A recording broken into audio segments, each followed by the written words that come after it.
My favorite place in DC is the National Gallery of Art. I studied art history as an undergrad, so it's a place that I like to go just because it spans so many centuries of art, so you can find something for really like any genre or any period that you like. Mark Rothko is my favorite artist, and he's an abstract expressionist, and he does these massive, massive paintings like on canvas, and they're just essentially like color blocking, but they blend into each other so seamlessly, and it's a technique that is really interesting to watch. Like, he did videos and stuff, in his studio.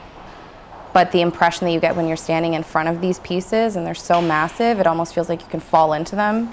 Modern art, I think, is more interactive in that it causes, I don't want to say arguments, but more like discussions, because usually with modern and contemporary art, people look at it, especially contemporary art, and they say, well, I could have totally done that. And the response is, yeah, but you didn't. So I think it's a good way to maybe start like a heated discussion, because everybody has an opinion. And that's what I like about it, is that it gives you an opinion. It's not just, oh, it's pretty, or oh, it's trash. It's like, well, why? Why is it in this museum if you think it's such garbage? For somebody that studied art, I think it's a powerful experience whenever you actually get to see and stand in front of a piece that you've looked at in a book, because when you study it in class,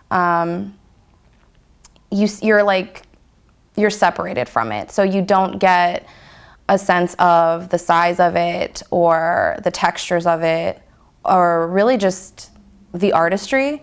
So when you're there and you can stand as close as you want, I mean, obviously you can't touch it, but like you can stand as close as you want, you can see the brush strokes and stuff, especially in Impressionist paintings. From afar, they look like a painting, but when you get up close, you can actually see how thick the paint is put on. So the way the National Gallery is, it's split into the West Building and the East Building. One is the huge one that's on the mall that everybody sees, with like the big like rotunda and like the fountains and everything. It's beautiful.